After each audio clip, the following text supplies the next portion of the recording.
Welcome into Rounding the Bases. Round the bases. Everybody knows Joe Goldberg. It's around the bases. Everybody knows Joe Goldberg.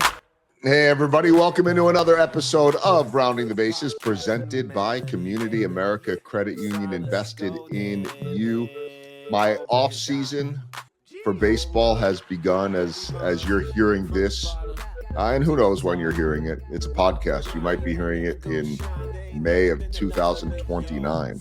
If podcasts even exist then. I don't know what the world's going to look like. I'll probably be replaced at some point by a Joel Goldberg bot that will be the same thing. I don't know. But what I do know is that when baseball season ends, I'm full on with the podcast weekly like we always are, but full on with the speaking and everything else that's going on. It never slows down. And I say that in the best of ways. I love the fact that there's something to do every single day. People say, oh man, now what are you going to do after baseball season? I'm going to go work on my business and work on meeting people and connecting with people and seeing where value can be added. And it makes for a fun off season. And yes, I'll shut it down in December. That's going to be the month where I go hang out away from all of this. But the point is that there are always great connections to make. I want to give a shout out to my friends at Chief of Staff Kansas City, who are the masters at that. If you're looking for a job, if you're looking to hire someone, if you're looking for advice, check them out, chiefofstaffkc.com, making connections that matter. And my connection today is a really good one, a guest who knows a thing or two about what it takes to win, because he's been keeping score his entire career. Shawn Burcham is founder and CEO of PFSbrands, the powerhouse behind brands like Champ's Chicken, BluTaco and Hangar54 Pizza. While he's not empowering his employees, the best-selling author coaches companies around the world on how to accept risk and learn from failure, using the same philosophy that turned his own company into a 100% employee-owned success story. It's a story of leadership, grit, and determination that redefines what it looks like to win in business and in life. This is really a guest that has done it all and gets it all. So I'm happy right now to be joined by Shawn. Shawn, how are you? I'm doing great, Joel. Thanks for having me. It's great to have you. And I'm glad I have you just because you're a very busy man, and all successful people are for that matter. And so I'm grateful for your time in this one. And I want to talk about the journey, but you're one of those guests that have a lot like this, that my first question is usually, how do I describe you? Because you do so much, right? I mean, we can simplify it and say, an entrepreneur, a CEO, a leader, but how would you describe yourself and your endeavors? Because you've got your hands in a lot of things. Yeah, I think my favorite word, Joel, is warped. In a good way. It's I just love business. I love competing. I grew up in the athletic realm and was fortunate to have a lot of coaches. And I wasn't the best athlete, so I wasn't able to go pro. But at the same time, I've replaced that competitiveness in the business world. And I really look at business as a game. And I look at myself as just competing day in, day out. And I love the environment.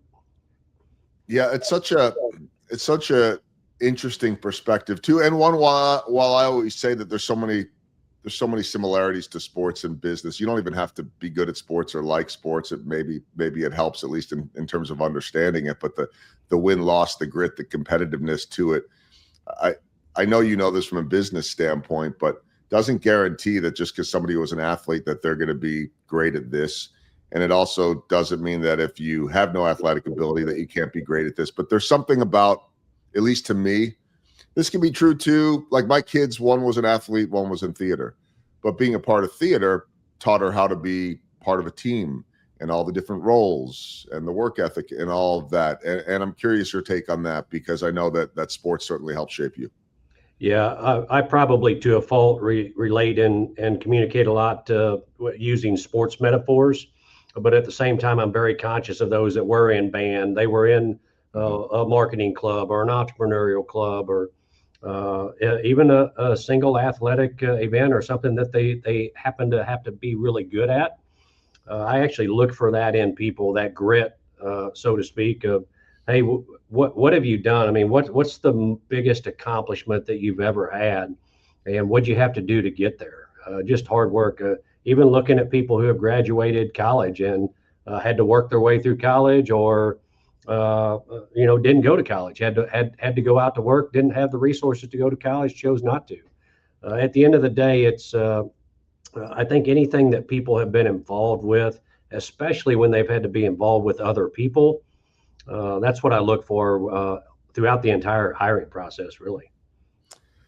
You've been doing it a long time, so you know what you're looking for. It didn't start that way, of course. It never does. But what a journey you've had, and a transformation along the way as well. And I want to get to that. Some of the lessons that you really discovered once you got into your 40s, and the mindset shift that you had in terms of leadership. But let's go back before that. How did this all start? Because if you got yourself quite an empire and quite a legacy that I don't want to say you've left it, you're still right smack dab in the middle of it, but you're on your way to whatever that ends up looking like. Where and how did this start?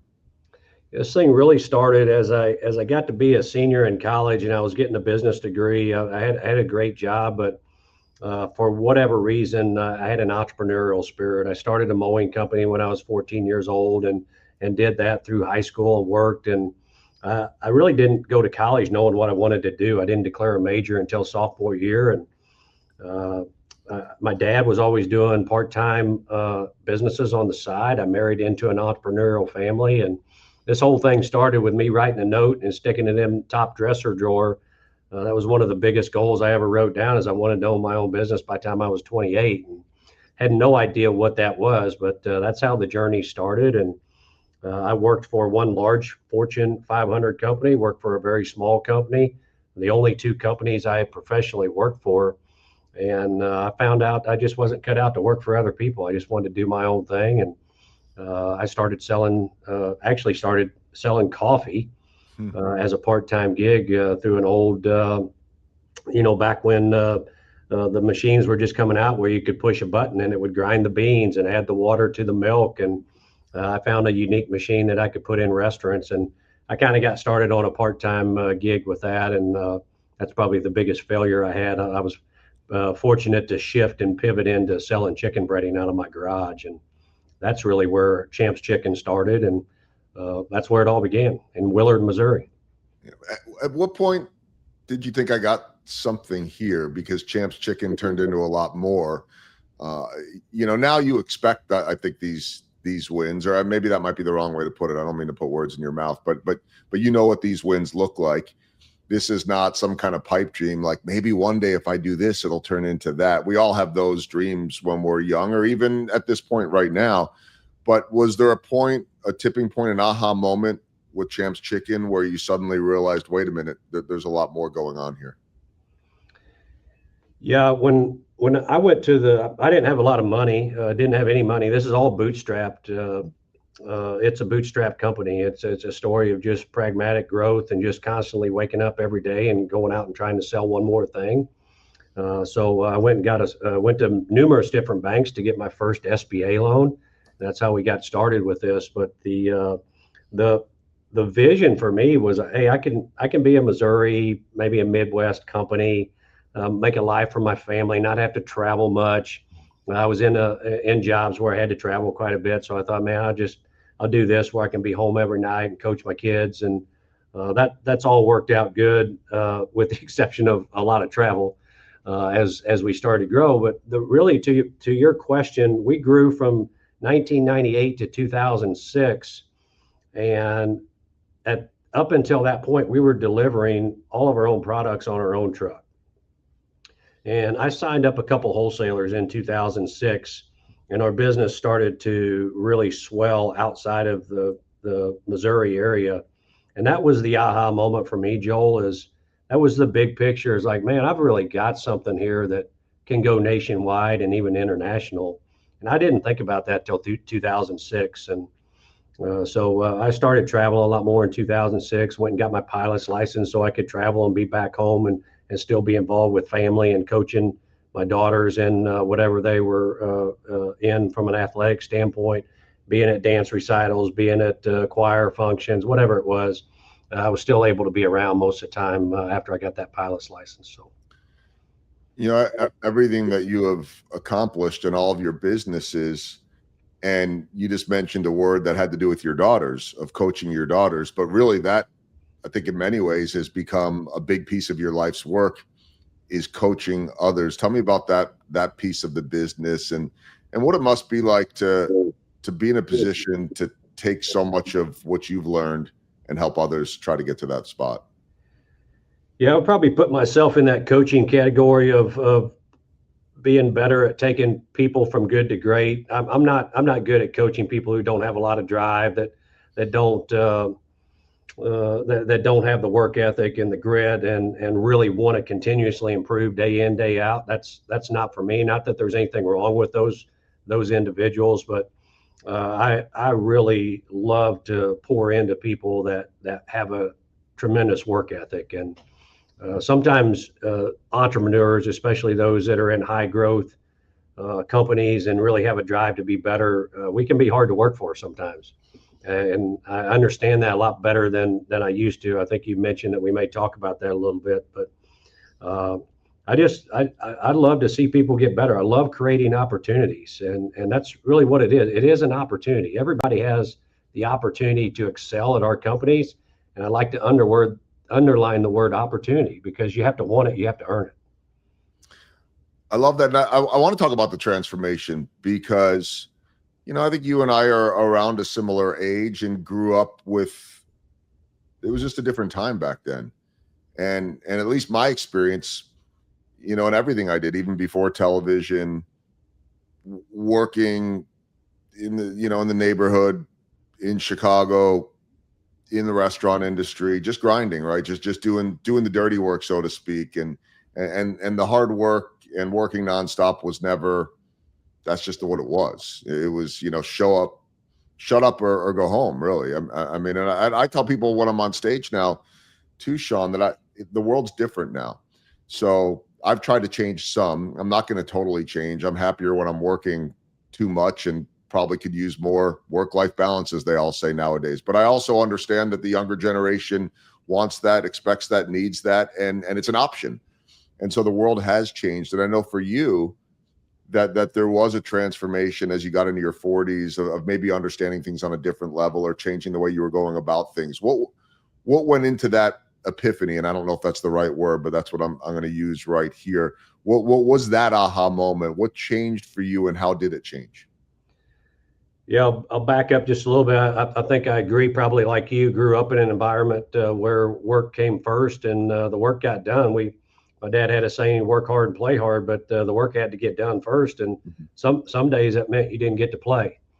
If the work exceeded normal work hours, then you just got it done. So I've done a lot of generational studies, and we're both, to your point, probably about the same age. We're both Gen Xers. I like to say when I talk, hey, welcome to the generation that nobody talks about. That's Gen X. Everybody talks about the baby boomers and the millennials, especially before the Gen Zs came along. And the Gen Xers are the ones that got to kind of mold these two together, right? Millennials are a big part of the workforce right now, and Gen Zs are becoming a bigger part.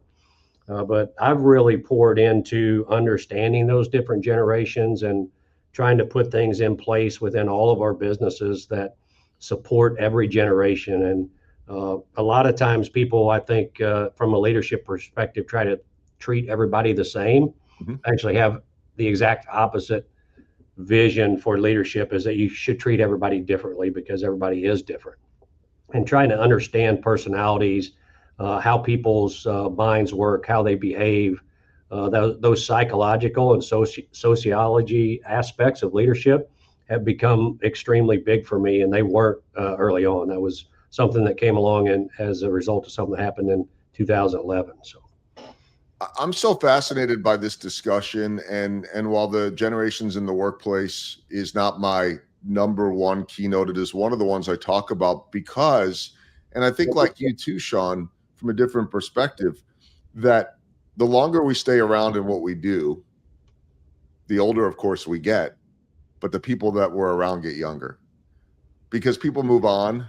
And if we're staying in the same spot, so for me, and I know baseball is a much shorter life for, say, a pro athlete than someone that could be going into fill in the blank career. But all I know is that the players that are coming into baseball right now at 22, 23, 24 years old into the major leagues are nothing like the 22, 23, 25-year-olds coming into the league 10 years ago. And, which is the difference between a millennial and Gen Z. But I keep getting older, so I'm still here, right? And so for me to try to communicate with an athlete right now the same way that I did 10 or 20 years ago is a complete waste of time. Now, that doesn't mean that some aren't old school and some don't have it. But for me, I think the greater point is reading the room and understanding what people's needs are and the way they communicate. That's a big piece for me.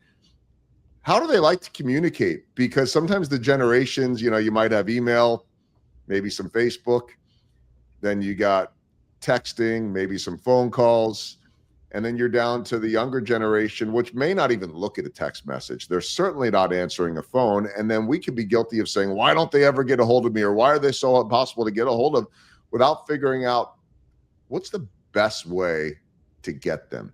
What have you seen with all of that? It doesn't just have to be in terms of communication, but I really love what you're on to here too about everybody's different, which is what we hear in education and anything else. And again, we grew up, Shawn, in a generation where it was my way or the highway. This is it. So I'm not lamenting that, but I also understand that we might have been in some ways poorly served because this is just the way it is. A lot has evolved. What do you think? Yeah, I mean, all great points there. I think we all have to realize the generations that are coming into the workforce now grew up with one of these phones in their pocket or on them all the time. And then, you have to put that in perspective. They literally have had the world at their fingertips, and any answer that they want to get, they've been able to get it instantaneously. And that creates a very impatient mentality and a mentality of just wanting to be in the know.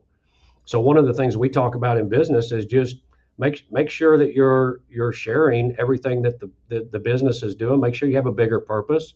Our purpose is to help others be more successful in work and life. Ultimately, if you don't have a mentality of helping others and that doesn't resonate with you, you're not going to fit our culture. The other thing is we have complete open book leadership. We share our strategic plans in all of our companies. How many employers out there don't even share their strategic plan or their annual goals with their team? I mean, it's less than 10%. I mean, the statistics out there are just, they continue to talk about employee engagement. That becomes a buzzword in our business environment. But Gallup does a poll every year on employee engagement, and it's fluctuated right around 30% for the last 20 years. I mean, it hasn't changed. I believe employee engagement revolves around making sure that people know what the company goals are, sharing those goals with them, and making them set goals, because most people don't. And that mentality of goal setting, those of us that are big goal setters, me included, I was in my own world, didn't realize that other people didn't do that. But a large percentage of the population does not set goals. So that's a big part of what we do. And then, of course, we tie in financial literacy, making sure people understand the numbers, how they can contribute to those numbers, and do a lot of things around financial literacy, because we feel that helps them not only in the business world, helps them at home also.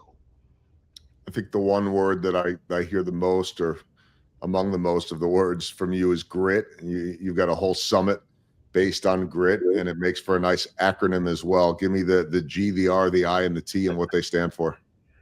Yeah, so I'll tell you a funny story before I do that. The funny story is I only read 2 books in my entire life, and that was in the 8th grade. Those 2 books I read cover to cover, before I was age 40. At age 40, I became an obsessive reader for a lot of different reasons.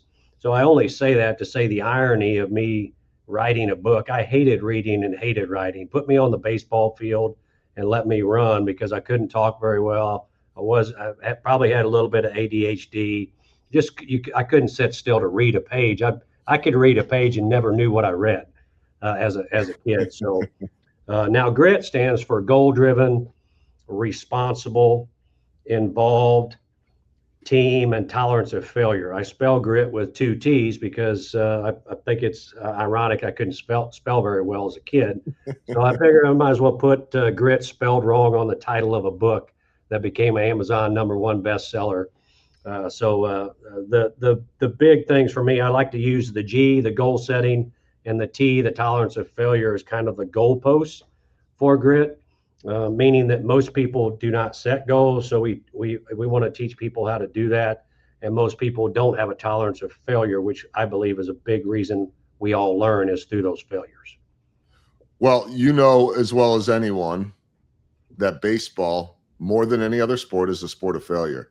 So I've always felt like the best baseball players are really good at handling failing 70% of the time, or the best hitters are really good at failing 70% of the time. And if you're not an elite level hitter, you better get good at managing failure 75% of the time. And if you're failing 80% of the time, I'm just hoping that there's some home runs in there and some good defense. But you get the point, right? I mean, this managing failure is a really hard thing to do for me. And I'd love for you to dig deeper. For me, it's, and we'll ask a question later within here on my baseball theme questions about biggest swing and miss and what did you learn from it. It's not a failure to me if you're learning from it. But then there's also managing it. So what are the keys? What do you teach with failure? Well, again, it's just that tolerance of failure. Number one, it's really a mindset, and I've seen some people not be able to get past it. And we do a lot of behavioral assessments and things like that within our companies, and typically those behavioral assessments can also assess how comfortable people are going to be with risk and failure. And not that you can't get some people past that, but there are certain people that have a higher tolerance of failure, if you will. It's just ingrained in them, and typically that comes from age 14 and under. Usually by age 14, you have a lot of these behavioral traits that are ultimately going to shape your life. And there's been a lot of studies done around this. Angela Duckworth is one of my favorite authors that wrote a book called Grit, Grit, and she studied a lot of the people that have been okay with failure over the years and ultimately have been the most successful. And going back to what we originally talked about, Joel, going back to some of the people that are most successful in whatever that field is or whatever success looks like in that field, trust me that they've had a lot of failure along the way, and they've been able to quickly get past those failures. You can compare it to athletics from a practice. I mean, every practice you're out there failing, especially as a younger youth. I mean, you're learning how to catch a ground ball or a fly ball or hit a baseball. I mean, there's a lot of failure that comes along with that. And some people throw the bat down and quit. Other people just consistently want to try another one and see if they can hit it. So I don't know if that answers your question. Yeah. I wish I had the magic bullet of how you teach that. Yeah. But I do think it takes a leader that's consistently allowing people to fail, no different than parents allowing their kids to fail at certain times. Obviously, you don't want them to hurt themselves, but you gotta let them. You can see the failure coming, but you gotta let them fail. They're going to learn more if they actually do the event and have the failure. Yeah, I think that's a great point about the leadership, because if they don't have that support, failure doesn't become an option, or it's not an acceptable one. Not that anyone wants to fail, but it's part of it. I mean, I'm always amazed at the people that say, I've never swung and missed. I've never made a mistake. Yes, you have. We make them every single day. But I mean, shoot, I'm on live television every single day. There's not a day that's going to go by where I get that perfectly. So, to me, it's okay. Is there something I can learn from, that I can get better from? Or can I just chalk it up to, hey, this happens and let's move on? And that's a very liberating thing when you get there and you start to understand the world's not coming to an end, and this is part of it. And it's just the way it goes. But what about on the front end of grit, the G, the goal setting? I'm not surprised to hear that a lot of people don't set goals. I think the most successful people do. But I think one thing that I'll hear from a lot of people is, well, where do I start? How do I set a goal if I don't know what I want to do? How do you advise people on that? I'm sure you hear that a lot. Yeah, absolutely. And there's the highest number I've heard is a statistic that 83% of the population does not set goals. Wow. That means 17% of us are goal setters. And there's some really firm statistics out there that say you're 50% more likely to achieve your goal if you simply write it down.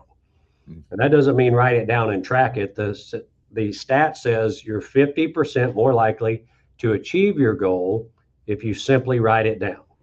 Now, that number goes up if you actually track that goal. So, for us in our businesses, it's a goal setting mentality. You don't have an option.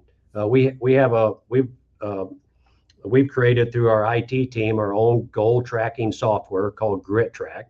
Our strategic plan is in there for the entire company, and everybody's goals are inside of our Grit Track tracking system, and they're rolled up into scoreboards.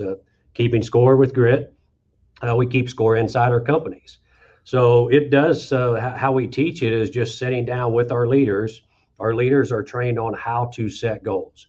We got to start small. We got to create some wins. We also have to create stretch goals for everything that we do. So if our sales team, they want to sell 10 new accounts, what's the stretch goal? Everything has something that creates a mentality of goal setting and continuous improvement inside of our company. So to answer your question on a very high level, our leaders are trained, and our Grit business coaching team, a big part of what they do with other companies is teach people how to set goals. Because again, when you know that most people don't know how to do that, you go in with a different mindset than what I had in 2011, thinking everybody's following you and everybody's setting goals when really they're not. Really interesting and makes so much sense. I before I get to baseball themed questions, I want to ask you just one more overall question about grit and really one of my favorite topics, which is trust. You talk so much about grit, and I spend so much time talking to leaders and being on stage, teaching trust, talking about trust. It's really what's kept me in television for 30 years. That both grit and trust to me are just slow daily habits. They're not, it's not as sexy as the big sale, although I think it all leads to the big sale or the big moment. How do you see the link between trust and grit within an organization? Because I could see in a lot of good cultures that trust is so strong, oftentimes rooted in grit. And when it's not that good, you could see everything eroding. How do you see the similarity there? Well, trust is highly important. Stephen Covey wrote a book called Trust and Inspire. I don't know if you've read that or not, but the biggest takeaway I had from that book was the fact that most of the times leaders feel that they are trustworthy, but yet they do not trust their subordinates immediately until they allow their subordinates to, quote, earn trust. Now, some leaders that could take forever. Timelines vary, but I think the most important thing is that trust, it has to be there. It has to be across, in our case, the senior leadership team, the leadership group. But the biggest area where leaders do not or fall down is they don't trust their subordinates immediately. When I bring new people on, I give them a lot of autonomy and a lot of trust, and especially at the level of leaders that I'm bringing on, there's a lot of trust there, and there's just that immediate trust until they don't have a reason to have that trust. So most people make them earn that trust. Great leaders actually give them trust immediately, and then if certain things falter, you have to have tough conversations. But at the same time, you just give them that immediate trust, and that, in my mind, that's when leaders kind of go from good to great. I know I've seen in my studies, there was a Gallup poll a few years back that said 23% of U.S. employees strongly agree that they trust leadership in their organization. There was a study, I think it was Pew last year, reported 22% said that they trust the federal government in Washington. That might seem high right now with all the politics going on in the world. But the point is we're just not a trusting society. And so to me, it seems like such a competitive advantage when you can figure that out, when there's transparency. And to me, it seems like that is something that you have in your businesses and something that's a focus for you and your leadership every single day. Yeah, absolutely. Yeah, it's part of, we've got core values wrapped around something called the happiness rule. That happiness rule, a lot of those core values are just around positive attitude and ownership thinking. And, there's no I in team, pretty cliche. You never get a second chance to make a first impression. Lots of things. Our core values are extremely important to us. We judge our leaders on our core values, and we hire based upon those core values. It's one of the many reasons why you're running successful businesses. So let's boil it down to a moment. Now, I know there's no such thing really, not one moment, but what's the biggest home run that you've hit? These are the baseball themed questions. What's the biggest home run that you've hit professionally in your career? Yeah, I'll come back to that 2006 timeframe when we signed on those two wholesalers, one on the convenience store side and one on the supermarket side. They happen to still be very large customers for us today, even after 20 years. Our business is based on relationships, and that up until that point, we were a direct store delivery company, and in my mind, that was the major differentiator for us as a company. Being a direct store delivery, we were high service, high touch. We really felt that that was the way that we wanted to grow, even across the country, which would have been a mistake for us. And so just having the trust and putting some agreements together on that distributor side and signing those two initial deals has led us now to 90 plus different distribution points across the country for our food service products. So that decision in 2006 was definitely the biggest home run for me. And even the two partners that we signed on there have just been phenomenal to work with over the years. Almost 20 years ago, hard to believe, coming up on about 19 years. So that's crazy. Time flies. How about a swing and a miss? And what did you learn from it? We talked a lot about failure, but swing and miss doesn't have to be failure. So it may not be quite the same thing. It could be. What's a swing and a miss you've taken along the way, and what did you learn from it? Man, I've had so many of these, it's hard to pick one out. And I mean, those are the things you'll find from successful people. It's I'll probably come back again. We've already talked about it, but the coffee business.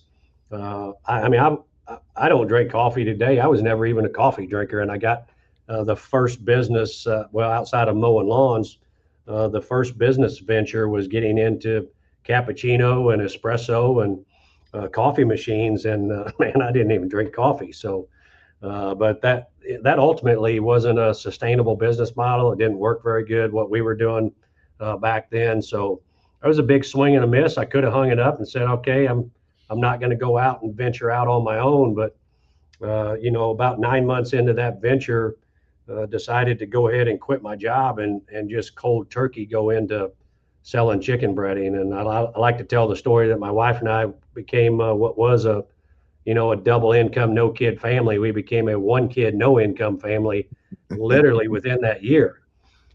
So most spouses probably would have ran. I'm not sure why my wife didn't.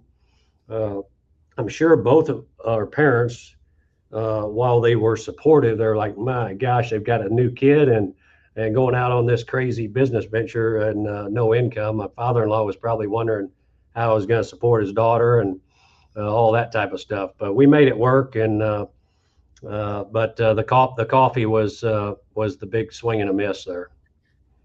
And now look at you all these days later. So all these years later, it all worked out, and maybe they knew something you didn't know, or they just had a belief, or they said, we got no choice, we're along for the ride. Whatever it is, it's worked out really well and such a great career. How about small ball? I think we've talked a lot about this really throughout the podcast. What are the little things that add up to big results for you, Shawn? Yeah, I mean, I got to put this. I'm talking to a baseball guy here, so I got to talk a little bit of baseball here. I was a middle infielder, so shortstop, second base. It's just the fundamentals.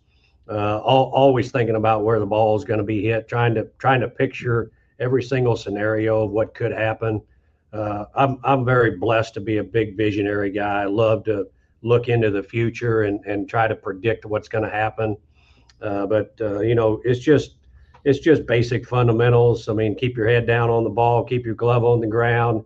Your footwork on the double play balls, and just always anticipating and knowing where you're going to go in different scenarios, depending on where the runners are at, where you're going to position yourself. I mean, is it double cutout or double cutoff out in the outfield? Are you going to be backing up third base or whatever it is? I mean, you just got to know where you're going to go and anticipate those things. And I kind of like, everybody's heard this, but I like Wayne Gretzky's hockey scenario of, skate where the puck is going to be, not where the puck is. And for me, that's small ball is just the basic fundamentals. It's For me in business, it's about a calendar.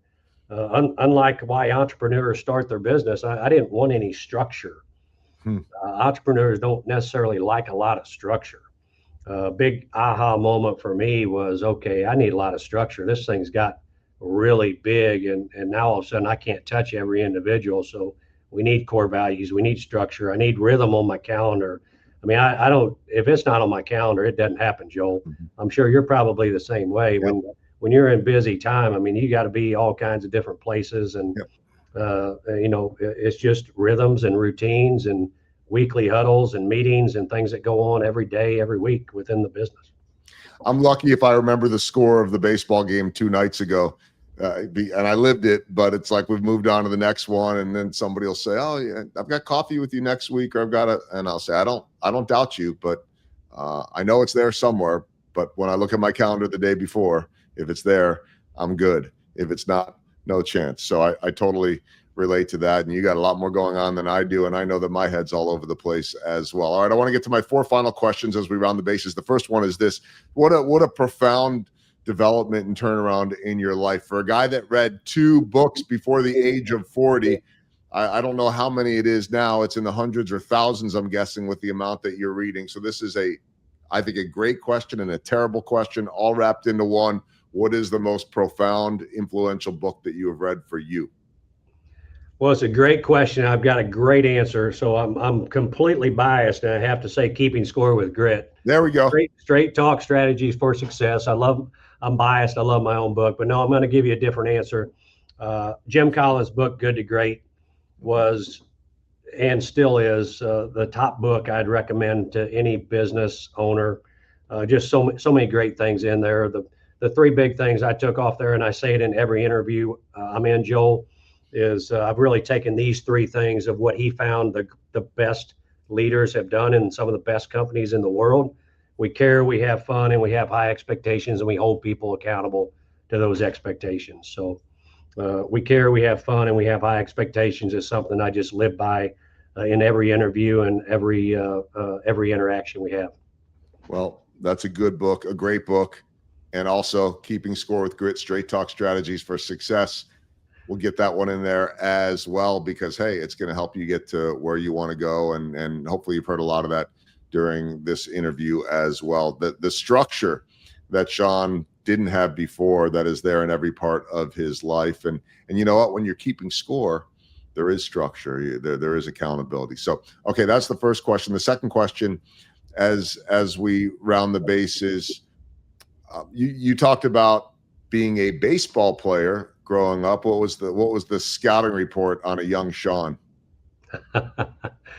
Number 1 or 2 hitter, had a huge on base percentage, and got on base and loved to steal the base. So I was a head first slider, and it was always about trying to get the extra base. So I love those early number 1, number 2 positions. Not that, different parts of ages, I hit different parts of the lineup, obviously, but loved to field the ball. Loved second base, shortstop, just depending upon what year I was playing. Great fielder, and a weak arm. Had the Ozzie Smith quick release. Wasn't near like Ozzie Smith, but I certainly didn't have the arm that the shortstops have today. Well, first off, nobody's like Ozzie Smith in many ways, right? Nobody is that acrobatic. There's some really good ones out there, by the way, too. And I'm guessing with less of an arm, second base played better than shortstop, at least when the arm was coming into play. But you know what? This will lead me to my third question. Just segue right as we're moving along here. The middle infield takes as much grit as any position, because you got to get in there in the trenches. It's not quite the same back in Ozzie's day, where you were getting pummeled by base runners. Now they're trying to clean all that up, but it does take a lot of grit to stand in there and be in the middle of everything as well. We've talked about a lot of the detail of grit. What is a simple definition for you of grit? 1 or 2 sentences of grit, what it means or why it's so important.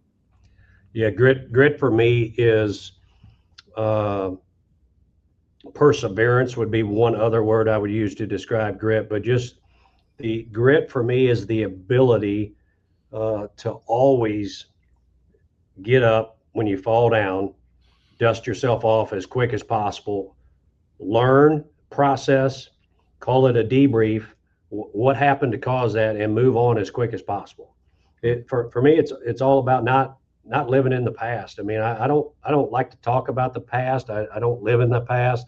I love these podcasts. Sometimes it's hard for me to even remember some of the things that have happened. That's one of the reasons I wrote the book, is to try to get that stuff out of my head. But for me, it's moving on quickly. You just learn from it and go. I love that, and I love the whole, you know, you don't ignore the past, but you can't live in the past. And you know, we had the last 2 years, the Kansas City Royals manager Matt Quatraro just obsessively, I don't know, obsessively might not be the right word for it, but he had the word today on t-shirts, and everything is today, which makes it hard for my job sometimes to ask about what happened yesterday, because they've moved on and can't look too much towards the future. But really, you could boil that down to anything. You could boil that down from baseball terms to the next pitch. The last pitch is over, move on to the next one, right? Whether you're throwing, whether you're hitting, and that's true of every moment, certainly in business and life as well. We'll wrap it up with this, and I do want to let everybody know that if you want more information in terms of what Shawn does, and certainly his companies, the company PFSbrands.com, but to learn more about Shawn, and he's a speaker and a coach and a million other things, ShawnBurcham.com, and we'll have all of that in the show notes. So I love to ask this to really successful people, because you never really stop. I know at some point you'll retire and spend even more time with family, but guys like you, the mind never really stops. It just doesn't. I mean, maybe at one point you'll drift away to an island and you'll never think again, but I know that's not true. So what's next for you? I'm not even suggesting you're close to the end. I don't know that, but what's next for you? What's the next big thing, or is there something you haven't done that you want to do? Yeah, I love business. I don't know if retirement is ever in the cards for me. I will say I always want to be doing something that keeps my brain active with business, because I enjoy it. It's not work for me. Next big thing for me is really continuing to do what I'm doing here at PFS Brands, and the 100% employee-owned companies that we've established. And we have a holding company strategy now with a lot of different companies underneath that 100% employee-owned ESOP, employee stock ownership plan. So for me, that's really part of that core purpose of helping others be more successful in work and life. So next step for me is continuing to work toward the opportunity that is right in front of us to create millionaires within our company and share that wealth that we were fortunate. And I say we, my wife and I were fortunate to start a business and be on this venture. And we're fortunate to be able to give back to the other employee owners that not only had helped us get where we're at, but are now helping that entire ESOP grow at a different level. And many of your viewers won't know what an ESOP is. Most likely it's a niche business ownership structure out there, but it's been something that I've really become passionate about over the years, and serve on multiple different committees to make sure that the ESOP model is something that people know a little bit more about. Well, I know it's going really well for you. It will continue to do so. Also, I mentioned it before, but I'll mention it again. Don't forget to check out the book, Keeping Score with Grit, Straight Talk Strategies for Success. And you can check out the websites that I mentioned. Shawn, thanks so much for spending time today. I know that you are a busy man. Congratulations on all the success and everything that is coming. And I really appreciate you sharing so much perspective on grit, on culture, on leadership, and your transformation along the way as well. Really enjoyed spending time today.